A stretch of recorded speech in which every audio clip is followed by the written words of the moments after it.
Le 7 avril 2026, une date qui, à première vue, ne dit pas grand-chose. Pourtant, ce jour-là, un veto au Conseil de sécurité de l'ONU a fait bien plus que simplement bloquer une résolution. Ce qu'on a vu, c'était un geste de soutien à l'Iran. Mais derrière cette façade se cache une stratégie d'une complexité incroyable. Alors, on va décortiquer ensemble ce qui s'est vraiment passé. Et on arrive tout de suite à la question centrale, au paradoxe qui est au cœur de toute cette affaire. La Chine, c'est le plus grand importateur de pétrole au monde. Une part énorme de cet or noir passe par où ? Par le détroit d'Ormuz. Alors pourquoi est-ce que Pékin irait bloquer un plan destiné à sécuriser sa propre artère vitale ? Ça n'a, à première vue, absolument aucun sens. Bon, la version officielle, celle qu'on a entendue partout, elle est simple. Presque trop simple. La Chine et la Russie volent au secours de leur allié, l'Iran. Fin de l'histoire. Mais c'est un peu court.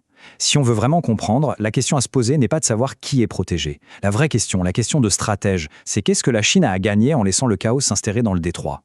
Alors, pour y voir clair, on va faire comme avec un oignon, on va peler la stratégie chinoise couche par couche.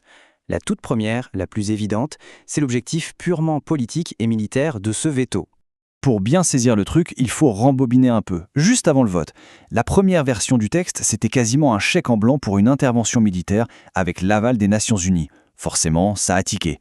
La Chine, la Russie et même la France ont dit non. Le texte a donc été dilué, adouci, mais rien n'y a fait. Au final, le veto a quand même tombé. Ce non obstiné, même sur une version light, ça nous dit une chose. Le problème, c'était pas les virgules, c'était le principe même de l'intervention. L'enjeu était ailleurs. Et voilà le premier objectif le plus direct. Il s'agissait avant tout d'empêcher une opération militaire menée par les Américains d'obtenir le tampon officiel de la communauté internationale. Parce qu'il faut bien voir une chose, une action militaire avec le feu vert de l'ONU, c'est légitime. Sans ce feu vert, ça devient une intervention unilatérale beaucoup plus compliquée à vendre au reste du monde. Et pour comprendre pourquoi c'est si crucial pour la Chine, il faut absolument connaître un concept clé de leur pensée stratégique, le fameux dilemme de Malacca. C'est en quelque sorte leur hantise. La peur que l'US Navy puisse du jour au lendemain fermer les verrous maritimes et étouffer leur économie. Alors imaginez, laisser les États-Unis prendre le contrôle, en toute légalité, d'un autre verrou, le détroit d'Ormuz. C'était tout simplement impensable. C'était leur donner une autre arme pointée sur leur temple. Le veto était donc de leur point de vue une pure question de survie stratégique. Mais l'aspect militaire n'est que la partie visible de l'iceberg. On passe maintenant à la deuxième couche, bien plus profonde.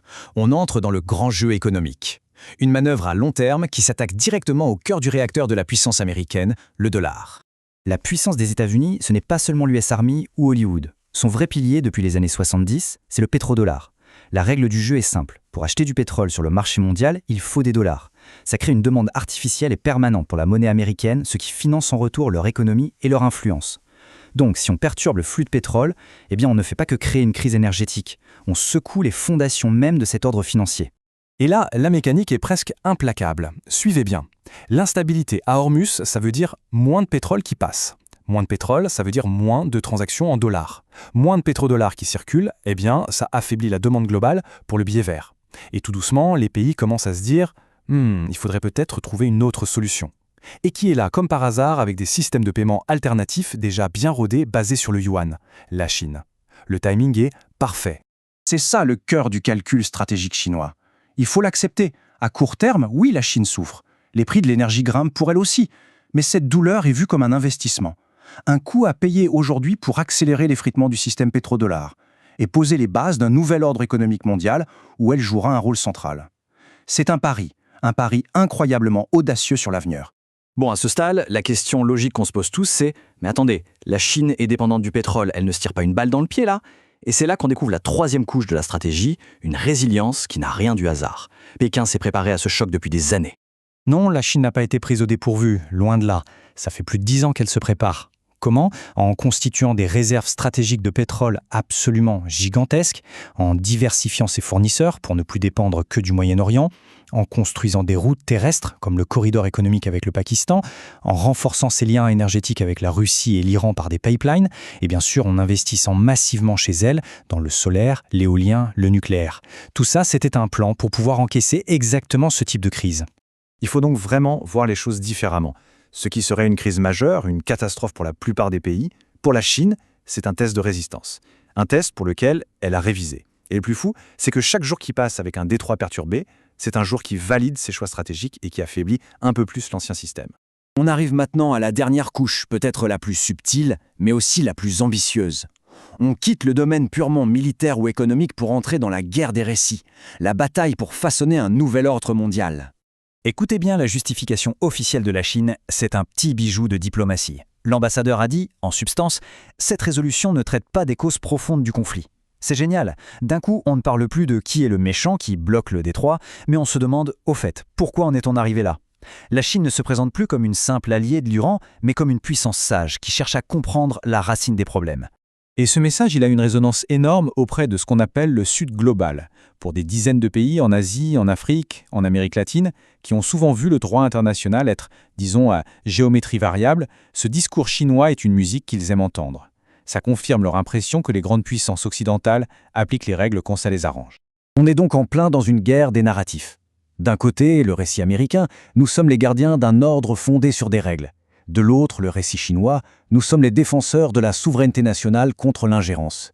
Et avec ce veto, la Chine a réussi à marquer des points très très importants dans cette bataille des idées. Et le message envoyé au monde entier est d'une clarté absolue.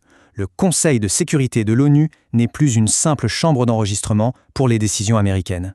C'est la fin d'une époque. Cet acte symbolise de manière spectaculaire le passage à un monde multipolaire, où le pouvoir américain a des limites réelles et visibles. Alors si on se met dans la peau d'un stratège, quel est le bilan final ? Faisons les comptes. Quels sont les gains pour Pékin après cette seule action, qui, je le rappelle, n'a impliqué aucun soldat ? Le bilan est assez stupéfiant. Sur le plan militaire, sans tirer un seul coup de feu, ils ont bloqué la couverture légale d'une action de leur principal rival. Sur le plan économique, ils ont laissé faire la perturbation, ce qui a fragilisé le pétrodollar et renforcé leurs propres alternatives. Sur le plan politique, ils se sont posés en défenseurs des principes, renforçant leur influence auprès du Sud global. Et enfin, sur le plan du récit, ils ont imposé leur lecture des événements. Tout ça avec qu'un simple droit de veto. C'est un coup de maître stratégique. Et tout cela nous laisse avec une question vraiment fondamentale pour l'avenir. Pendant des siècles, le pouvoir, c'était la capacité à frapper, à gagner une guerre. Et si aujourd'hui, le vrai pouvoir, c'était la capacité à gagner sans même avoir à se battre? Si c'est le cas, alors ce veto du 7 avril 2026 pourrait bien être étudié dans les manuels d'histoire comme un exemple parfait de la puissance au XXIe siècle.